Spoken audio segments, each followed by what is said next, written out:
मध्य प्रदेश सरकार ने सरकारी कर्मचारियों और उनके परिवारों के हित में एक बड़ा संवेदनशील और राहत भरा फैसला लेते हुए ऐसी व्यवस्था लागू की है जो किसी शासकीय सेवक की सेवा काल के दौरान असामयिक मृत्यु की स्थिति में उसके परिजनों के लिए आर्थिक संबल का मजबूत आधार बन सकती है।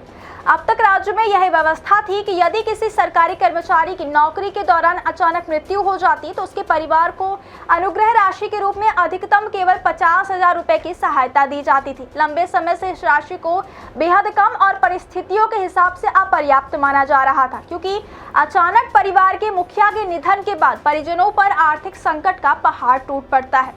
ऐसे समय में अंतिम संस्कार, पारिवारिक जरूरतें, बच्चों की पढ़ाई, दैनिक खर्च और अन्य जरूरी व्यवस्थाओं के लिए तुरंत धन की आवश्यकता होती है। लेकिन 50,000 रुपए जैसी सीमित राशि से परिवारों को बहुत ज्यादा राहत नहीं मिल पाती थी। क्या आपके बोरवेल में बार बार पानी की समस्या हो रही है? 30 किलो के लोकल पाइप दे रहे हैं धोखा, बार बार टूटते हैं और खर्च बढ़ाते हैं? तो अब भरोसा कीजिए न्यूट्रॉन केसिंग पाइप पर। एक्स्ट्रा मजबूत, लंबी उम्र के साथ अब बाजार में मिलने वाले 30 किलो के पाइप को करें बाय बाय और आज ही लगवाएं neutron 40 kg borewell casing pipe.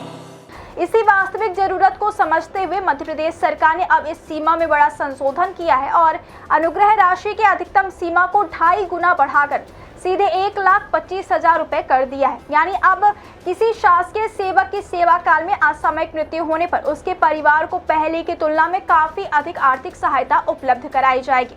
सरकार का यह फैसला न केवल आर्थिक दृष्टि से महत्वपूर्ण है, बल्कि मानवीय संवेदना और कर्मचारी हितों के प्रति गंभीरता का भी संकेत देता है। वित्त विभाग द्वारा जारी नए आदेशों के मुताबिक इस संशोधित व्यवस्था में केवल अधिकतम सीमा बढ़ाने तक ही बदलाव नहीं किया गया, बल्कि अनुग्रह राशि तय करने का आधार भी अधिक व्यवहारिक बनाया गया है।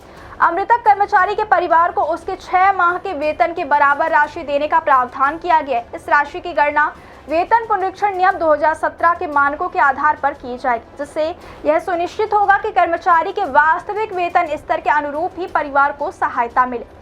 हालांकि इस प्रावधान के तहत अधिकतम सीमा 1,25,000 रुपए निर्धारित की गई, यानी यदि 6 माह के वेतन की राशि इससे अधिक होती तब भी परिवार को अधिकतम 1.25 लाख रुपए तक ही भुगतान किया जाएगा। फिर भी पहले के 50,000 रुपए की सीमा की तुलना में यह वृद्धि काफी बड़ी और राहत देने वाली मानी जा रही है। खासतौर पर निम्न वेतनमान वाले कर्मचारी जैसे चतुर्थ श्रेणी, दैनिक जीवन की सीमित आय पर निर्भर परिवारों, लिपिकीय संवर्ग और अन्य छोटे कर्मचारियों के लिए यह फैसला बेहद महत्वपूर्ण है। अक्सर ऐसे परिवारों के पास अचानक संकट की घड़ी में उपयोग करने लायक पर्याप्त बचत नहीं होती। ऐसे में यदि कमाने वाले सदस्य की अचानक मृत्यु हो जाए तो पूरा परिवार आर्थिक असुरक्षा, कर्ज, सामाजिक दबाव और भविष्य की अनिश्चितता से घिर जाता है। सरकार का यह नया फैसला ऐसे परिवारों के लिए तत्काल राहत का साधन बनेगा और शुरुआती कठिन समय में उन्हें कुछ हद तक स्थिरता प्रदान करेगा। सबसे महत्वपूर्ण बात यह है कि यह नया प्रावधान 1 अप्रैल 2026 से प्रभावी माना जाएगा, यानी इस तारीख या इसके बाद सेवा काल के दौरान किसी भी शासकीय सेवक की मृत्यु होने पर उसके परिवार को संशोधित नियम के मुताबिक सहायता दी जाएगी। इसका मतलब साफ है कि अब राज्य सरकार ने कर्मचारी कल्याण के दायरे को केवल सेवा काल तक सीमित नहीं रखा है, बल्कि संकट की स्थिति में उनके परिवारों को भी सुरक्षा कवच देने की दिशा में ठोस कदम उठाया है। यह निर्णय सरकारी कर्मचारियों के बीच सकारात्मक संदेश देने वाला है, क्योंकि इससे यह भरोसा मजबूत होता है कि सरकार न केवल अपने कर्मचारियों के कार्यकाल में उनके हितों को ध्यान रख रही है, बल्कि किसी